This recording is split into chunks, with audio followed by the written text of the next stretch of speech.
All right, we're gonna take a look at Heater's second set of all these battles, and Stefan's first. First thing I want to note is that Charm looks absolutely devastating against Stefan. Could just double Charm for days. You could go with Kyogre, you could go with Garchomp lead, but either way, I think 2 Charmers is the way to go. Stefan has an uphill battle here. I mean, really, you're gonna have to. It's even hard to find a way to get alignment. The Gyarados and the Cresselia, the Walrein, those are the best things for fighting the 2 Charmers, but they're all sort of lacking. Cresselia is very tanky, even in Master League, but it certainly doesn't have the dominance that it does in Ultra League. It's just not able to abuse that CP cap to maximize its stat product in a no CP cap league. But Cresselia is certainly a possibility. Has the Moonblast for the Hydreigon as well, so it could put in some work, but it's just a little bit lacking in raw offensive power. So I think Stefan's going to have a bit of a problem here. We'll see if he's able to make any adjustments as we go to try and figure out how best to neutralize the Double Charm. But yeah, from Heater's side, I think Double Charm all the way. Let's get into game 1.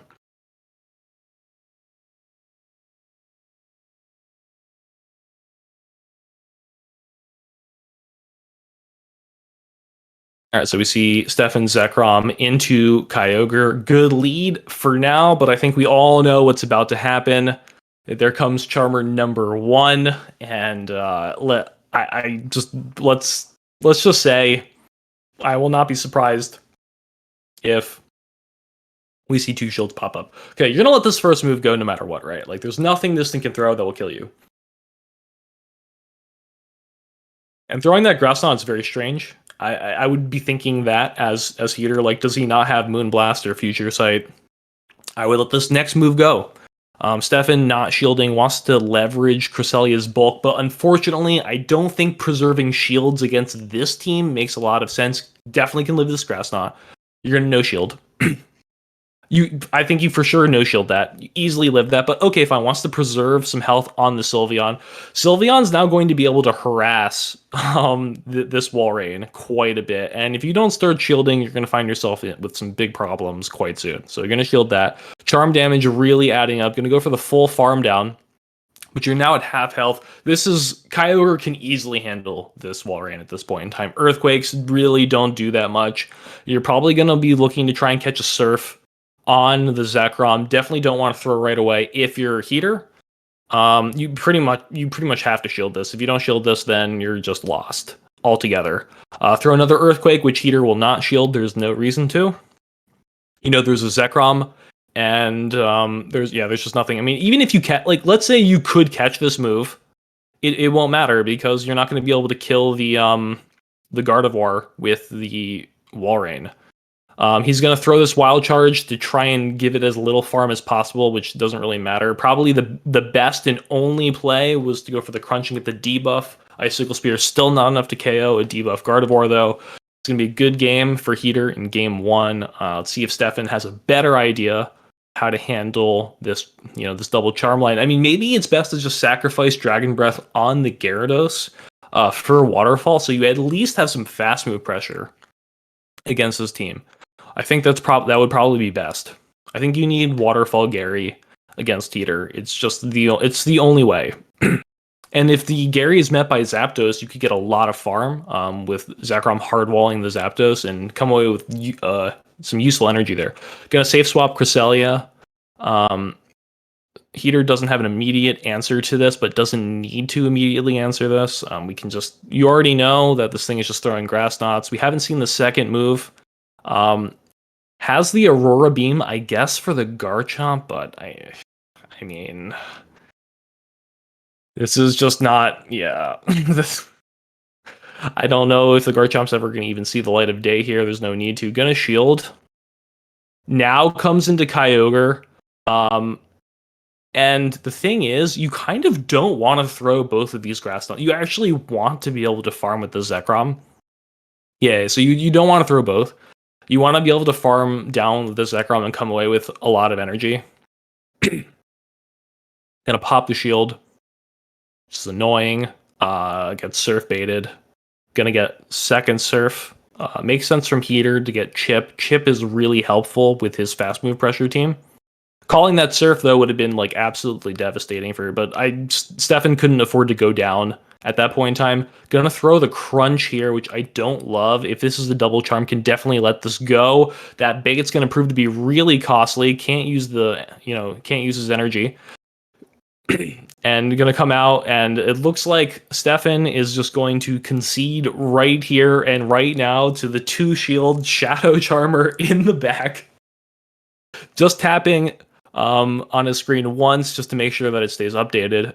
Charge move coming through, doesn't really matter what it throws at this point. This is just clean game over. I think that crunch bait was the wrong call. Of course, the Sylveon could have shielded it, and then he could get to his next move, but I think that you have to predict that it's ABA Charm, and that it's not going to shield.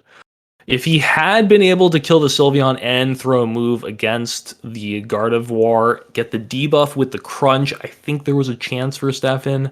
Maybe, but that was like the only play, right? Like, you have to assume Heater's going to no shield and keep 2 shields for the Shadow Gardevoir. I think that was a little bit better attempt by Stefan. I think Heater played that really well, though, by staying in with the Sylveon to take some moves and then going to the Kyogre. Preserving the health of both Charmers proved to be quite useful, and the Cresselia wasn't really able to take out the Kyogre. Needed to leave some meat on the bone for the Zekrom to farm. Heater being able to bait the Surf and then land the second one for the chip also proved to be pretty helpful. So you have Sylveon into the Crest, pretty neutral matchup, but we know that Sylveon has the advantage. Gonna come out with Zapdos to try and catch a Grass Knot, which is kind of strange, especially against a Zekrom team. I really don't like this. I think you just stay in. This is really strange. I'm actually not sure why bringing the Zapdos. You don't really need it for the Cresselia. The Drill Pecks will, like, you're gonna have to throw something. Like, the Drill Pecks will add up. Can't just straight Dragon Breath all the way down without shielding. So he's definitely gonna be able to get to another Drill Peck after this. Oh, not able, just barely dies with the Drill Peck. Okay, dies with the Drill Peck. Charm does go through, and then you're going to be at -2. Do you get to the second Wild Charge? I think you die with it. So that's actually really unfortunate. Probably needed, I don't know. You couldn't transfer it, right, with the new game mechanics, so that's just like unfortunate for Stefan that he couldn't deny. Gonna spam out these Icicle Spears. I just expect no shields from Heater. He's probably gonna put it all on Gardevoir again, is what I would assume. Really weird to see the Zapdos safe swap against the Zekrom team, but I think it might work out for him with ABA Charm again. Not shielding that is somewhat problematic because you have Cresselia with weak. I mean, Gardevoir even looks somewhat tanky against Cresselia. With these charge moves, I think you can take 2 Grass Knots. Yeah, you can definitely take both of these, and then you're going to need a third one to kill, and you're going to get charmed down.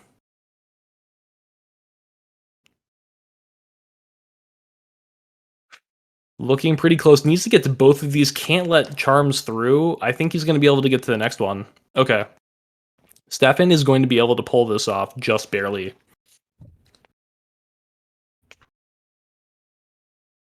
I just don't think you just don't bring Zapdos. Like, you just don't bring Zapdos. Like, there's really no reason to. You have Zekrom into Gardevoir. Fantastic lead. He wants to bait out the Kyogre for farming, which makes sense. Can let this be, you can let this go. He's gonna let it go. Takes the move, comes out with the Kyogre.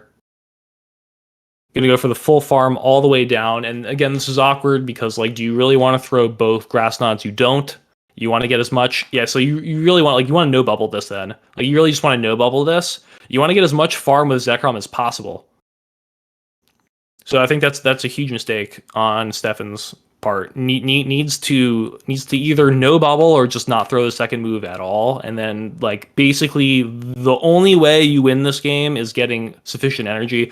So he's going to try and farm down with the Wall Rain to get, like, generate more energy for the end game. He's going to sack this Zekrom here just to take the move. Try and keep the wall rain as healthy as possible. Get to this move here, which you could let go. You could either let go or you could even shield this just to put more charm damage onto the wall rain. Wall rain has a good energy lead to start. If you had shielded the Gardevoir, you definitely throw that Icicle Spear like right away, right? Because you just you need to not take those Shadow Charms. So the Sylveon can let these first moves go. I'm gonna have to start shielding after that. But this is looking pretty bad with 2 shields and that charm going through on that timing for sync. This Sylveon is going to be able to clean this up. Not going to be able to get to another Icicle Spear. 2 shield charm for the win from...